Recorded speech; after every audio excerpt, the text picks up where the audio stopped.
समाचारों के साथ मैं संयुक्ता बैनर्जी। पहले मुख्य समाचार।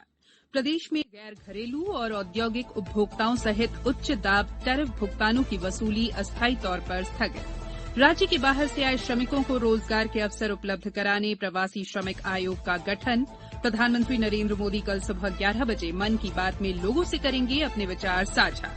और मौसम विभाग के अनुसार आज जबलपुर, सागर और उज्जैन संभागों में बारिश की संभावना। अब समाचार विस्तार से। राज्य शासन ने कोरोना महामारी में प्रभावी लॉकडाउन को देखते हुए प्रदेश में विद्युत उपभोक्ताओं को राहत देने का निर्णय लिया है।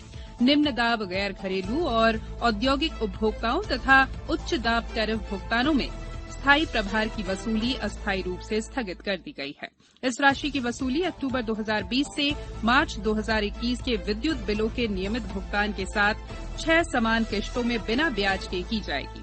प्रदेश के जिन उपभोक्ताओं द्वारा लॉकडाउन के चलते अप्रैल और मई में विद्युत बिलों का भुगतान सामान्य नियत तिथि तक किया गया है, उन्हें 1% की अतिरिक्त प्रोत्साहन राशि, निम्न दाब उपभोक्ताओं को अधिकतम 10,000 और उच्च दाब उपभोक्ताओं को अधिकतम 1 लाख रुपए आगामी बिल में दी जा रही है। ये राशि विद्युत वितरण कंपनियों द्वारा वहन की जाएगी।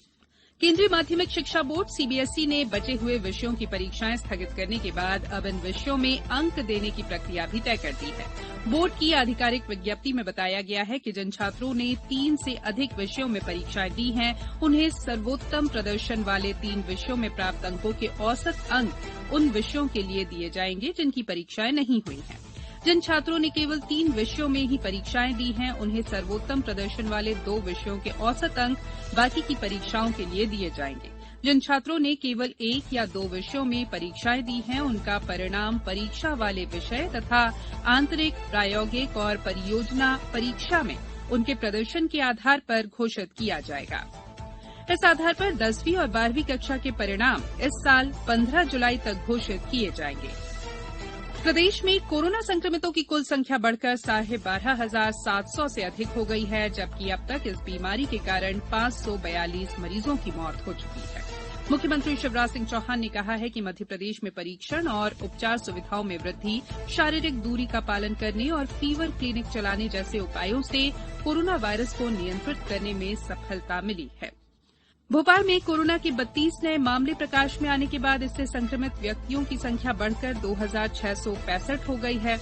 वहीं अब तक 1,968 व्यक्ति स्वस्थ होकर घर जा चुके हैं। इंदौर जिले में 36 नए मरीज मिलने से कोरोना संक्रमितों की संख्या 4,575 तक पहुंच गई है।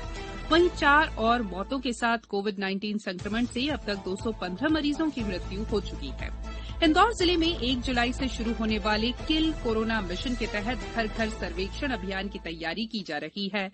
जिले के ग्रामीण और शहरी क्षेत्र में प्रत्येक घर के हर सदस्य की जानकारी सर्वेक्षण में अंकित की जाएगी। कोरोना वायरस के चलते राज्य के बाहर से आए श्रमिकों को रोजगार के अवसर उपलब्ध कराने के लिए राज्य सरकार ने प्रवासी श्रमिक आयोग का गठन किया है। मजदूरों के लिए आयोग बनाने वाला मध्य प्रदेश पहला राज्य बन गया है। आयोग का कार्यकाल 2 साल का होगा। इसमें अध्यक्ष सहित 2 सदस्य भी बनाए जा सकेंगे।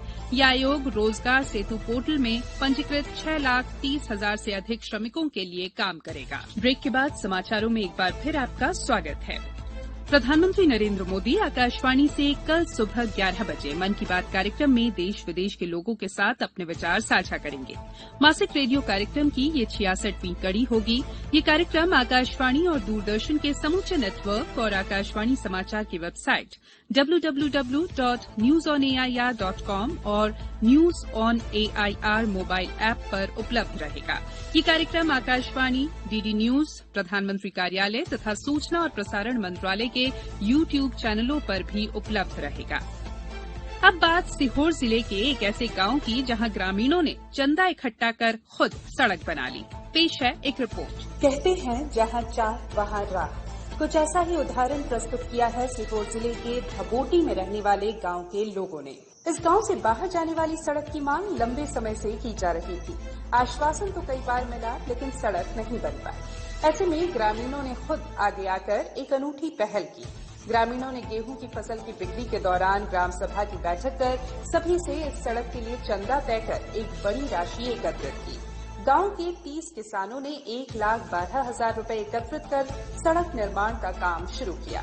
गांव के उप सरपंच ईश्वर ठाकुर ने बताया कि रोड नहीं होने से बारिश होते ही रोड कीचड़ में तब्दील हो जाती थी, लेकिन अब उन्हें इस समस्या से निजात मिल गई है।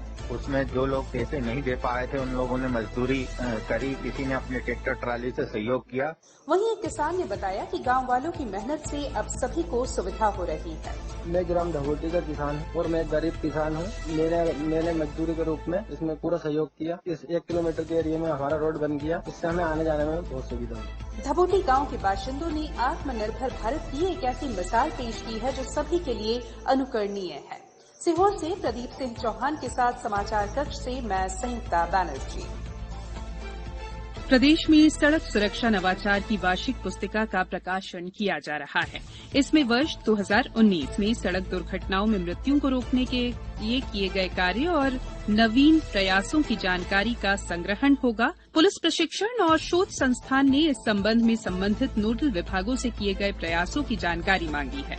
जिलों में ड्राइविंग लाइसेंस निरस्तीकरण के प्रस्तावों की जानकारी भी हर महीने पीटीआरआई में उपलब्ध करवाने को कहा गया है। प्रदेश में 100% उपार्जन होने तक चना की खरीद की जाएगी। कल किसान कल्याण और कृषि विकास मंत्री कमल पटेल ने सर्वाधिक चना उत्पादन करने वाले 15 जिलों की समीक्षा करते हुए कहा कि अभी तक कई जिलों में चना उपार्जन लक्ष्य से काफी कम है। उन्होंने कहा कि पोर्टल चालू रखते हुए किसानों को एसएमएस भेजे जाएं। उन्होंने बरसात के मौसम को देखते हुए खरीदी का काम मंडियों के शेड में या पूर्व से निर्धारित वेयर हाउस में ही करने के निर्देश दिए हैं। अब बात मौसम की। प्रदेश में भोपाल सहित कई हिस्सों में मानसून की बारिश हो रही है। मौसम विभाग के अनुसार आज जबलपुर, सागर और उज्जैन संभागों में कई स्थानों पर बारिश हो सकती है, जबकि रीवा, शहडोल, भोपाल, होशंगाबाद, इंदौर और ग्वालियर संभागों के जिलों में कुछ स्थानों पर और चंबल संभाग के जिलों में कहीं कहीं बारिश होने की संभावना है। अब कुछ समाचार संक्षेप में। बिजली बिल भुगतान से संबंधित शिकायतों को दूर करने के लिए गुना जिले में आज से विद्युत बिल निवारण शिविर आयोजित किया जा रहा है। ये शिविर 4 जुलाई तक चलेंगे। मध्य प्रदेश भू राजस्व संहिता 1959 के अधीन बने नियमों की समीक्षा करने, नियमों में संशोधन अथवा नए नियम बनाने के लिए पूर्व में गठित समिति का पुनर्गठन किया गया है। खरगोन जिले में कल एक वाहन से 70 नाबालिगों को छुड़ाया गया। इन नाबालिगों को बाल श्रम के लिए ले जाया जा रहा था। छतरपुर में गौशालाओं के विकास कार्यों का लक्ष्य निर्धारित करने जिला स्तरीय समिति गठित की गई है और कोरोना संकट काल में स्कूल शिक्षा विभाग की गतिविधियों और प्राथमिकताओं